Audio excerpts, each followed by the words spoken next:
This is going to be a 2025 Tarot and Oracle love forecast. If it's meant for you, it's meant for you. Many of you may be familiar with my 2025 individual forecast, which is still available. However, this is a love forecast. We're going to take 12 Moonology cards for every month of the year, and then we're going to take 2 tarot cards to see what's going on between you and your person. Now, of course, you may swap sides if it makes more sense, but in general, we're going to have a look and see what may come your way. Let's start off with January. Have faith in your dreams. You know, it's kind of interesting that that card would come out because I've seen a lot of have faith, trust the process. Now, I know I say trust the process all the time, but have faith is something that I think is super important to growth. You've got to have hope. You've got to have faith. Now, that doesn't mean illusions. What it means is you've got to believe in something. And ultimately, you're that something. You're number one, right?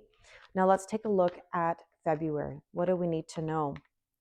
Okay, a personal issue is going to reach a resolution. So there is something that has been brewing for a while on an emotional level. And it's kind of interesting because it does say full moon in Cancer. And I'm not saying that full moon in Cancers happen in February. They don't. However, the full moon in Cancer is in January. It's actually happening within the week. So I think that that full moon in Cancer will be very significant to something that reaches a resolution in February.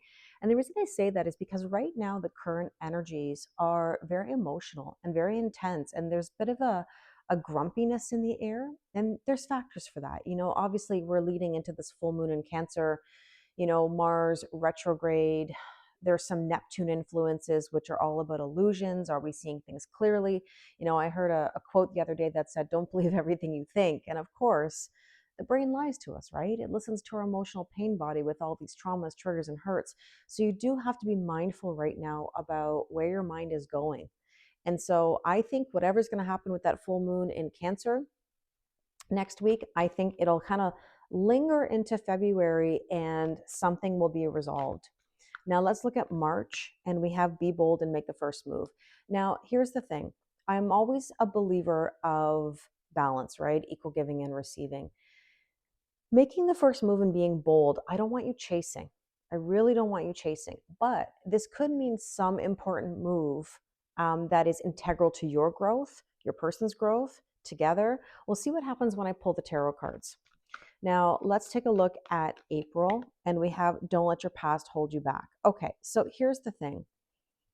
Traumas, triggers, and hurts always have a way of creeping into the present, right? And you do have to be mindful of that. So, whatever this bold move is in March, you know, you're going to be tested in April. Do you really want this? Okay, because there's always going to be things that try to pull us backwards. That's why I always say signs and synchronicities, music, whatever you want to call it, it tests us. I don't want things pulling you backwards. I want it nudging you forwards, because when we make a forward move, we get progress. Now, in May, we have confidence is your key to success. Exactly. You have to be confident leaving your comfort zone. You've got to push through even when it's tough. In June, the answers you need are coming. Now, in June, yes, okay, we have Gemini season. It won't be a full moon in Gemini. It would be a full moon in Sagittarius. But there is something significant possibly about that full moon in Sagittarius. Again, I would look at where that is on the calendar. The answers you need are coming. Something is going to come to light. It's, how do I describe this? I'm trying to find the words actually. And it's interesting because we're talking about communication. I do believe that 2025 is going to be one of these years where we're going to get a lot of surprises. And I know not everybody likes surprises, but you have to remember that so many planets are changing signs. There's a lot of things happening. So therefore, we are going to have a lot of tests along the way. That's why I'm saying, you know, don't let your past hold you back. Be confident.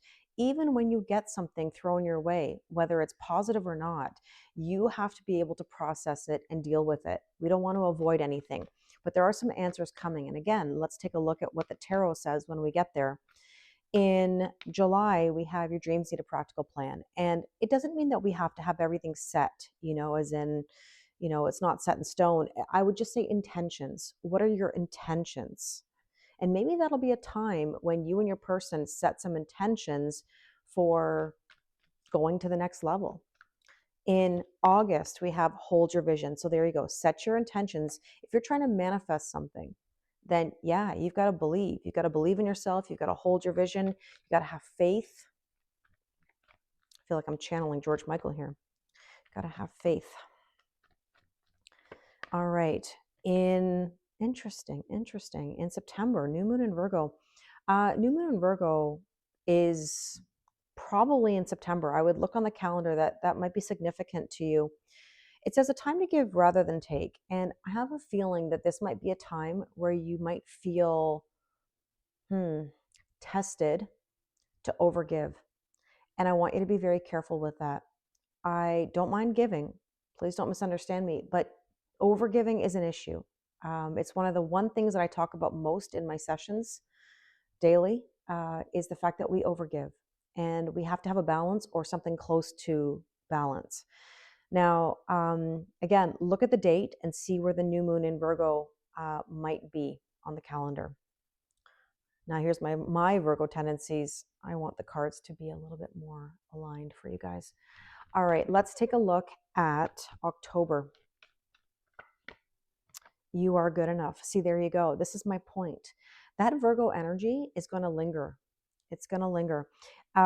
You have to recognize that you are good enough. You can have anything that you want, but you have to believe in yourself. It starts with you.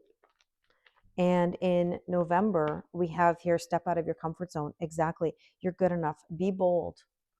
And in December, and I can't believe I'm thinking about December of 2025. Crazy. We have, it's time to take action. There you go. Step out of your comfort zone and make some more moves.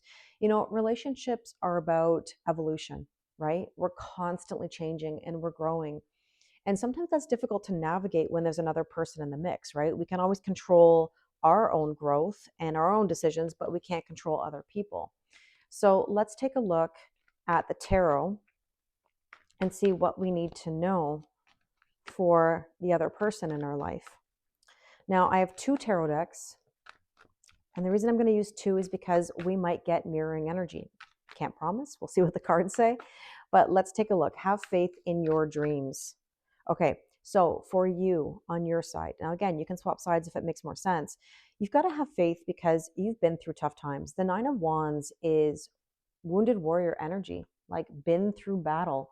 It's been tough, and you can't let that bog you down. You can't let it hold you back. Now, for your person, we have here the High Priestess. Okay, so this is about spiritual ascension.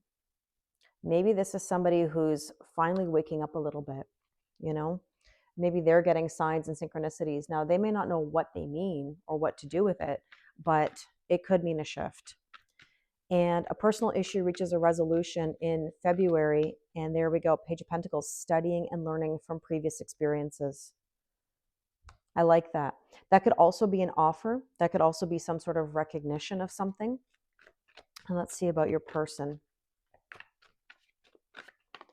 And we have here Princess of Cups, Page of Cups, believe in miracles. Now, page energy. So communication of something. So something might be discussed. Like we said, a personal issue is being resolved. Now, be bold and make the first move. What does this mean for you? It means Ace of Cups, see? It means be bold and make the first move to fill your own cup. Put yourself first. It's so important. And with that, we have,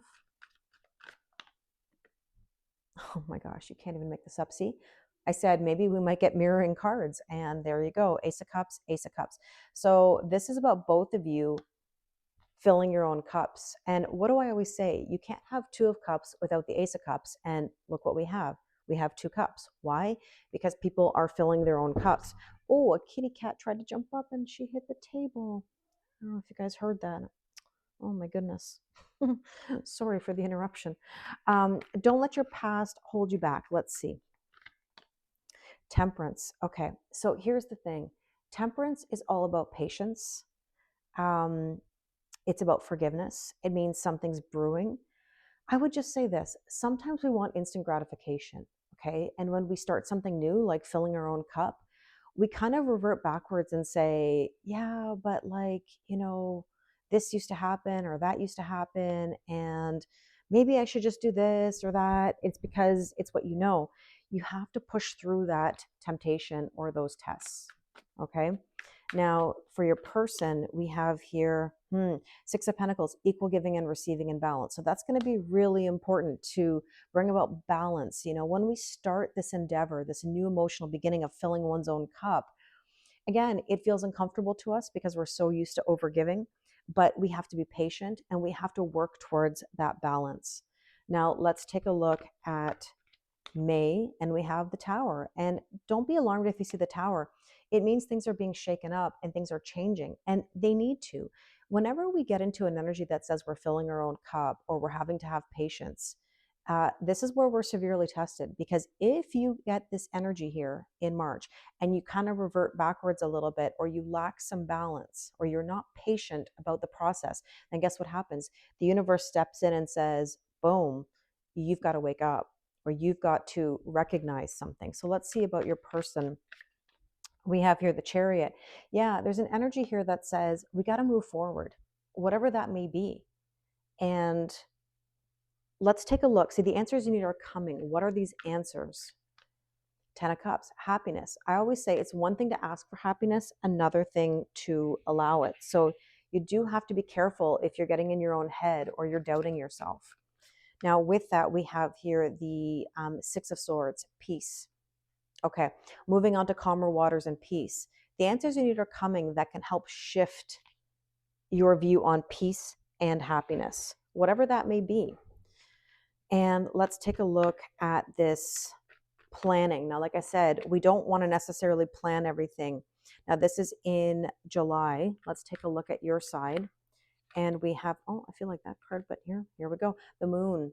Okay, so here's the thing. The Moon is about purging, surrendering, and letting go. And so what do you need to let go of in order to set new intentions or plan new things, right? You got to make space. And with that, we have the Empress, birthing a whole new cycle. So again, like, what do you need to let go of in order to have the new? Now, the Empress is Venus energy, self-worth, self-value, and self-respect. So you've got to be aware of letting go of the old again in order to have the new.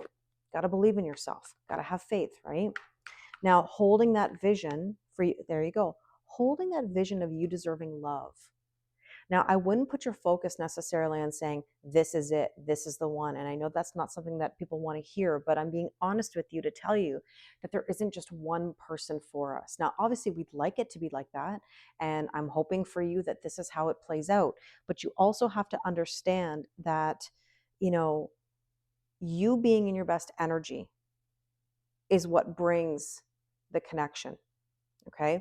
Hold your vision that you can have the best of the best of the best. Believe in yourself, work on your self concept. And with that, we have here the Moon. You know, again, hold your vision. Your person might have a bit of worry and anxiety at this time. It's almost like, I would almost describe it as like you're 10 steps ahead. I always see that in deep soul connections. It could be that here in July, you have a bit of worry about new energy, about having the happiness. And then suddenly, as you get more into the lovey vibes or next level of lovey vibes, then all of a sudden you've got your person possibly worrying because they're now feeling that intensity from you. You've just got to be careful that you're not putting the cart before the horse, or that you're starting to chase. Because whenever relationships kind of start going to the next level, we get excited and we start, over giving. And see, there's my point. That card, it's time to give rather than take. Is that what it says? Yeah. Just be careful that you're not getting into that mode of over giving. Now let's see. September, Six of Pentacles. There's my point. Equal giving and receiving and balance. Now we had that card earlier. So there could be a theme that comes from April all the way into September. And with this, we have, Two of Swords. Are you in the old? Are you in the new? So your person might be feeling at a bit of a decision point.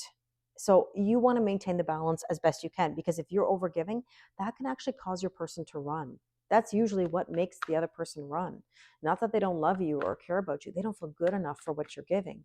And we think because we want to make someone feel good, we want to give to them, that that's going to bring you closer. If anything, it can cause difficulty. Now, you are good enough in October. See, Five of Swords, there's conflict there. And that conflict is, am I good enough? And of course you are. You got to have faith. I feel like I keep going back to the first card. And with that, we have here the Queen of Cups. So, your person, they've got to trust their intuition, and also they've got to be careful with their obligations elsewhere where they overgive. That might be a bit of a sticky point there. So, in other words, look, in November, you got to leave your comfort zone. You got to believe in yourself. You got to have faith. There's got to be this energy that says, I'm going to step out of my comfort zone and trust. I'm going to trust my intuition and see where it takes me, because eventually there's that taking action. So we got to see how that unfolds. Step out of your comfort zone, exactly, and heal. Continue the healing process and the healing journey. And oh my goodness, those cards went flying. And what were they? Okay, so here you go. Step out of the comfort zone. Now, the first card that flew out for me was beautiful. It's the Ten of Cups, which is ultimate wish fulfillment and happiness. But there's an overthinking here. Okay, so the Eight of Swords is the illusion of mental entrapment. So your person might be a little bit afraid of leaving their comfort zone because it's scary, naturally. But it can also be exciting, and it can bring ultimate happiness. I mean, look at these two people together. And let's take a look at it's time to take action. Page of Swords. This is my invitation to you to be decisive. Okay. Now, I always say this. I guess it's not just a December thing of 2025, but this is going to be a time where you've got to decide whether you're going to make a move. And again, I don't mean chasing. What I mean is there's going to be something that comes up where it's going to be super important that you decide. Now, Page of Swords is a bit of spying or observing. Be very careful with that because that can indicate some chasing. So just make sure that you find that balance. And for your person, we have here, let's see. Yeah, the Hanged Man. So there's a decision point. I really do think by the end of the year, there will be something that's really significant in regards to a decision or finding clarity. And if your person is trying to decide on what's best for them, be careful, excuse me, that you're not over chasing, as in like energetically chasing, spying, observing social media. Let the decisions be made, because the more you chase, the more they're going to run.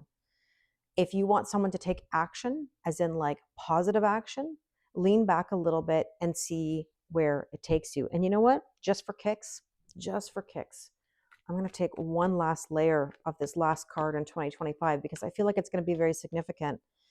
Yeah, there you go. This is my point. Nine of Pentacles. I want you to feel good in your own skin. That's going to be your key. Okay. That's a pre-Empress energy of self-worth, self-value, and self-respect. And for your person, yeah, collaboration. It's going to require collaboration.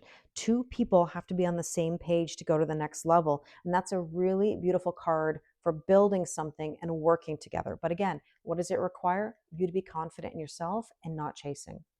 I really hope this resonates with you. If you'd like your own 2025 love forecast, the link is in my bio. Again, I wish you an amazing 2025 in love.